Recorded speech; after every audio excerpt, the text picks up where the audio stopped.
के दर्शकों को मैं अभय कुमार दुबे सीधा संबोधित करने वाला हूं। मेरी बात सीधी होगी, सटीक होगी और बिना किसी हेर-फेर के होगी, हमेशा की तरह। दोस्तों, अभी 2-3 दिन पहले की बात है, मैं एक राष्ट्रीय टीवी चैनल पर बहस कर रहा था। मेरे सामने स्क्रीन पर पश्चिमी उत्तर प्रदेश के एक पूर्व सांसद थे। इनका ताल्लुक कभी मायावती से हुआ करता था, पर आजकल वे जयंत चौधरी की पार्टी के साथ जुड़कर भारतीय जनता पार्टी की पैरोकारी करके अपना राजनीतिक वक्त बर्बाद कर रहे हैं। इन सांसद महोदय ने अपने खास मनोरंजक अंदाज में एक सवाल पर प्रतिक्रिया करते हुए कहा कि पता नहीं राहुल जी हम लोगों पर बम फोड़ने में क्यों लगे हुए हैं। पहले उन्होंने एटम बम फोड़ा, अब कह रहे हैं कि हाइड्रोजन बम फोड़ेंगे। भाई, हम भी राजनीति कर रहे हैं, वे भी राजनीति कर रहे हैं, कम से कम हम पर बम तो न फोड़ें। एनडीए के इस पूर्व सांसद की बात और उनके लहजे के कारण मेरे लिए मुस्कुराहट रोकना मुश्किल हो गया, लेकिन वहां हंसना राजनीतिक शिष्टता के खिलाफ होता, इसलिए मैं किसी तरह अपनी मुस्कुराहट पर काबू पाने की कोशिश करने लगा। जो भी हो, इससे एक बात तो तय हो ही गई कि भाजपा और उसकी ठकुर सुहाती करने वालों के मन में कहीं ना कहीं राहुल गांधी द्वारा की जाने वाली आक्रामक राजनीति ने अपनी उपस्थिति दर्ज करा दी है। वे सरकार के ऊपर बम्बार्डमेंट कर रहे हैं और सत्ता पक्ष बचने के लिए आड़ तलाश कर रहा है। जिस समय प्रधानमंत्री नरेंद्र मोदी सुनसान सड़कों, फटे पोस्टरों, छात्रों द्वारा विरोध में लगाए गए नारों और बिना ताली बजाए चुपचाप बैठी पब्लिक के बीच अपना 3 घंटे का मुरझाया हुआ मणिपुर दौरा कर रहे थे, उस समय मैं अपने मित्रों के साथ चर्चा कर रहा था कि राहुल गांधी ने पिछले 14.5 महीने में विपक्ष का नेतृत्व किस तरह किया है। इस महत्वपूर्ण संवैधानिक पद पर रहते हुए उनकी उपलब्धियां क्या रहीं, किस तरह से उन्होंने नरेंद्र मोदी का मुकाबला किया। मैंने अपने मित्रों से पूछा कि आप मूल्यांकन कीजिए और जरा मुझे अपनी राय बताइए कि क्या पहले कभी विपक्ष के किसी नेता ने इस पायदान की राजनीति की है। मेरे मित्रगण भी मेरी तरह लगातार राजनीति पर विचार करते रहते हैं। उनकी एकमत राय थी कि फिलहाल लंबे अरसे से भारतीय लोकतंत्र को इस तरह का विपक्ष का नेता नहीं मिला है। उनकी बात सही थी। 2004 से 2014 तक जब केंद्र में मनमोहन सिंह के नेतृत्व वाली कांग्रेस सरकार थी, तो विपक्ष का नेता भाजपा से होता था। आज किसी को याद भी नहीं है कि विपक्ष के नेता के तौर पर इन 10 वर्षों में भाजपा के लाल कृष्ण आडवाणी ने क्या तीर मारा था। इस दौर को दरअसल आडवाणी के पराभव के तौर पर जाना जाता है। उनके इसी पराभव का लाभ उठाकर गुजरात से आए एक नरेंद्र मोदी नाम के नेता ने विदेशी एजेंसी के जरिए योजना बनवाई ताकि प्रधानमंत्री पद पर दावेदारी की जा सके। यह नरेंद्र मोदी की खुशकिस्मती थी कि उनके सत्तासीन होने के पहले 10 साल में लोकसभा में विपक्ष के नेता पद पर कोई नहीं था, लेकिन उनकी खुशकिस्मती का यह सिलसिला 2024 के लोकसभा चुनाव में भंग हो गया। नेता प्रतिपक्ष के पद पर राहुल ने जो किया वह देश के इतिहास में शायद ही किसी नेता विपक्ष ने किया होगा। राहुल गांधी का यह कार्यकाल कांग्रेस को मुख्य विपक्षी दल के तौर पर स्थापित करने में सफल रहा। चाहे कोई भी सर्वेक्षण हो, सभी मानते हैं कि राहुल ने कांग्रेस में नई जान फूंक दी और जो कांग्रेस निर्विवाद रूप से इस समय देश में विपक्ष का नेतृत्व कर रही है, उनकी सक्रियता ने विपक्षी राजनीति को गतिशील बनाया। वरिष्ठ पत्रकार नीरजा चौधरी ने कहा है कि राहुल के लिए उनका यह कार्यकाल उनके राजनीतिक मादे की परीक्षा था और अब वे लंबी दौड़ के लिए तैयार हो रहे हैं। राहुल की सक्रियता अपने आप में इस बात की गवाही देती है। नेता प्रतिपक्ष के तौर पर उन्होंने बीते 1 साल में 16 राज्यों के दौरे किए, 115 संवाद कार्यक्रमों में जनता से बातचीत की और संसद में 16 बार जनता के मुद्दों पर सरकार को घेरा। यही नहीं, इस बीते 1 साल में उन्होंने 18 प्रेस कॉन्फ्रेंसें भी की। इसके मुकाबले अगर आप प्रधानमंत्री के रिकॉर्ड को देखें तो आप पाएंगे उन्होंने बीते 11 साल में एक भी प्रेस कॉन्फ्रेंस नहीं की। राहुल ने एक खास काम भी किया जो अक्सर नेता विपक्ष नहीं करते और जिसकी उनसे अपेक्षा भी नहीं की जाती, लेकिन राहुल ने संसद के दरवाजे अपनी खास पहलकदमी पर आम जनता के लिए खोल दिए। वे सिर्फ राष्ट्राध्यक्षों और बुद्धिजीवियों से ही नहीं मिले, बल्कि संसद भवन में उन्होंने किसानों, मनरेगा मजदूरों, आंगनबाड़ी में कार्यरत महिलाओं, बैंक कर्मचारियों, सफाई मजदूरों और तमाम अन्य लोगों से मुलाकात करके उनकी समस्याओं को समझा और उनके समाधानों पर चर्चा की। मेरे ख्याल से राहुल की राजनीति का यह एक ऐसा पहलू है जिस पर बहुत कम लोगों का ध्यान गया है। दोस्तों, राहुल ने यह भी दिखाया कि निडरता, बेबाकी, दूरंदेशी और गरीबों व अल्पसंख्यकों से जुड़ने के लिए उन्होंने जो पहलकदमियां ली वे अपने आप में एक नई राजनीति की बानगी थी। राहुल गांधी नए संसद भवन में सरकार द्वारा प्रताड़ित उन अन्नदाताओं से मिले जिन्हें सरकार ने दिल्ली आने से रोक दिया था। इसके अलावा उन्होंने सरकारी उपेक्षा की शिकार आंगनवाड़ी कार्यकर्ताओं से मुलाकात कर उनका दर्द देश भर में पहुंचाया। उनके मानदेय को बढ़ाने के लिए सबसे पहले बढ़ाने के लिए राहुल गांधी ने सरकार पर दबाव डाला। नेता प्रतिपक्ष बनते ही राहुल ने सबसे पहले उन पत्रकारों को आजाद कराया जिन्हें इस सरकार ने संसद भवन के परिसर में घूमने और सांसदों से सवाल पूछने या बाइट लेने से रोककर एक शीशे के दड़बे में कैद कर दिया था। इसके अलावा राहुल ने मीडिया की स्वतंत्रता को प्रभावित करने वाले ब्रॉडकास्ट बिल का जबरदस्त विरोध कर सरकार को उसे वापस लेने पर मजबूर कर दिया। बजट पर ऐतिहासिक भाषण देते हुए उन्होंने कहा, सरकार अगर अरबपतियों के फायदे के लिए बजट बनाना छोड़कर किसानों, महिलाओं और हाशिए पर पड़े लोगों के लिए बजट बनाए, तब असल मायने में देश की अर्थव्यवस्था प्रगति करेगी। राहुल गांधी ने मुद्दा उठाया, इसीलिए सरकार को सिविल सेवाओं में लेटरल एंट्री बिल नोटिफिकेशन वापस लेना पड़ा। जब राहुल ने जलते हुए मणिपुर पर सरकार की नाकामी को जनता की सबसे बड़ी अदालत में बेनकाब किया, तो मोदी सरकार को मजबूरन वहां राष्ट्रपति शासन लगाना पड़ा।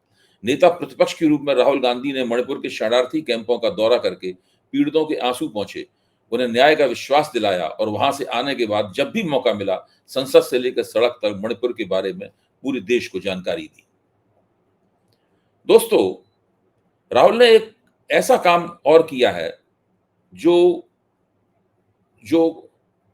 पिछड़े वर्ग के नेताओं वाली पार्टियों के अलावा किसी राष्ट्रीय दल द्वारा पहली बार किया गया है।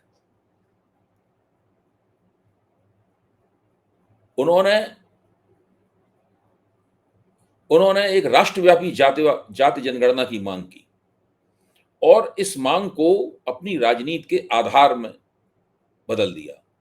इसका असर अप्रैल 2025 में दिखा, जब केंद्र सरकार को उसे स्वीकार करना पड़ा।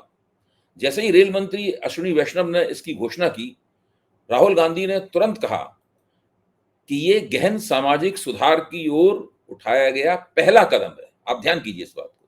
उन्होंने इसे ये नहीं कहा कि हमारी अब जीत हो गई और बल्ले बल्ले है, सामाजिक न्याय की बल्ले बल्ले हो गई। उन्होंने कहा कि ये एक पहला कदम है। राहुल गांधी की इस जीत को सारे विपक्ष की जीत के तौर पर देखा गया, क्योंकि इससे सरकार पर दबाव पड़ा। वरना होता क्या था, प्रधानमंत्री जातिगत जनगणना की मांग करने वाले लोगों को अर्बन नक्सल कहते थे। संविधान के 75 साल पूरे होने पर राहुल गांधी ने अपने भाषण में संविधान और मनुस्मृति के बीच के विरोधाभासों को आम जनता तक पहुंचाया। यह बात काबिल तारीफ रही। देश की जनता की समझ में आ गया है कि मनुस्मृति को मानने वाले लोगों को आखिरकार संविधान क्यों चुभता है। एकलव्य की कहानी को भला कौन भूल सकता है। अभिमन्यु के चक्रव्यूह में युद्ध की चर्चा घर घर हुई और पूरा देश उनके द्वारा दिखाई गई अभय मुद्रा को समझ गया।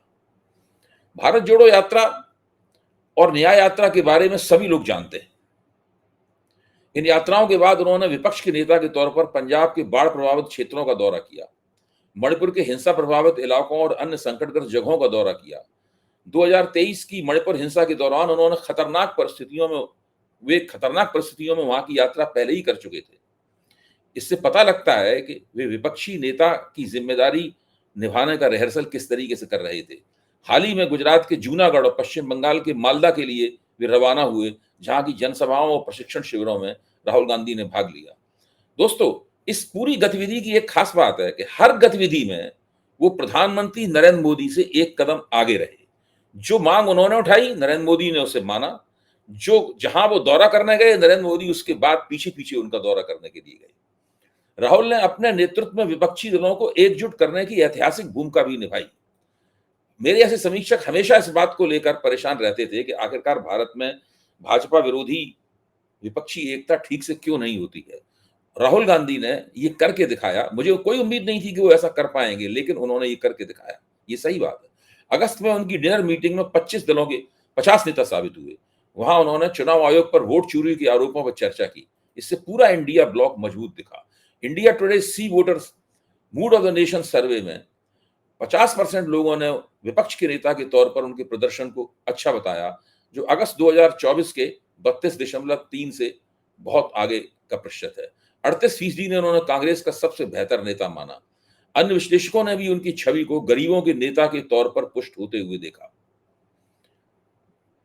दोस्तों, राहुल गांधी की राजनीति विपक्ष को मजबूत करने के साथ साथ जनता के मुद्दों जैसे कि बेरोजगारी और संविधान की रक्षा को उठाने वाली साबित हुई।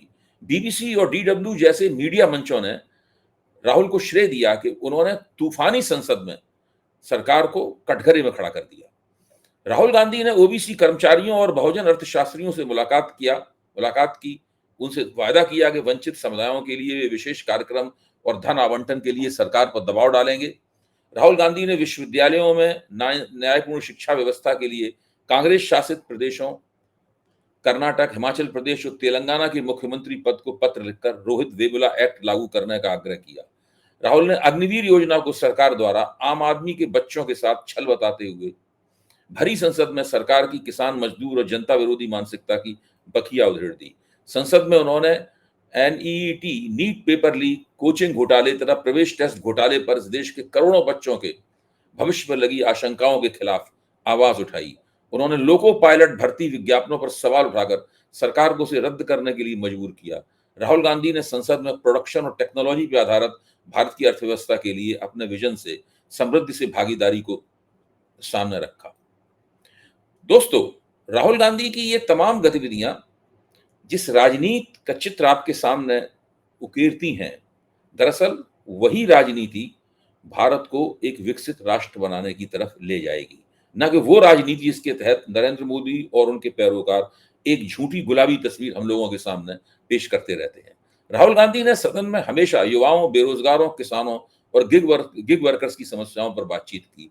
उन्होंने आर्टिफिशियल इंटेलिजेंस और भविष्य में ड्रोन से होने वाले युद्धों पर कई तथ्यात्मक बातें करके देश की जानकारी बढ़ाई। इसका प्रमाण आज साफ दिख रहा है। Rahul Gandhi all India institute for medical sciences गए और वहां जबरदस्त सर्दी में फुटपाथ पर लेटे उन लोगों से मिले जो इलाज कराने के लिए देश के दूर दराज हिस्सों से दिल्ली आते हैं। उन्होंने केंद्रीय स्वास्थ्य मंत्री और दिल्ली की मुख्यमंत्री को पत्र लिखकर इनकी पर्याप्त मदद करने की अपील भी की। यही नहीं, राहुल गांधी ने सुल्तानपुर में रामचेत मोची से मिलकर यह समझने का प्रयास किया कि कैसे इस ग्रामीण हुनर को बड़े स्तर पर सम्मान दिलाया जा सकता है।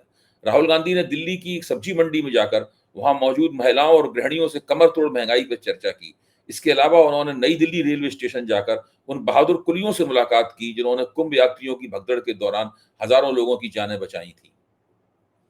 दोस्तों, पहलगाम आतंकी हमले के बाद हुए ऑपरेशन सिंदूर, अमेरिकी राष्ट्रपति द्वारा घोषित सीज फायर के दावे के बाद राहुल जी ने प्रधानमंत्री को पत्र लिखकर संसद का विशेष सत्र बुलाने की मांग की। इससे पहले उन्होंने पहलगाम और पूंछ का दौरा करके घायलों और आतंक पीड़ितों से मुलाकात की। राहुल जी ने 2020 में गैंगरेप का शिकार हुई हाथरस की बेटी के परिवार से मुलाकात की। उन्हें हर तौर पर मदद करने का आश्वासन दिया। परिवार को पुनर्वास का उन्होंने आश्वासन दिया। देश के तमाम पार्टियों के नेता जिस समय सरकार के आगे घुटने टेक चुके थे, उस समय राहुल गांधी बिना डरे, बिना झुके मोदी सरकार के क्रोनी कैपिटलिज्म और अडानी के महाघोटालों के ऊपर सवाल उठाते रहे। दोस्तों, राहुल गांधी ने लगातार लोगों के मुद्दों को उठाया है।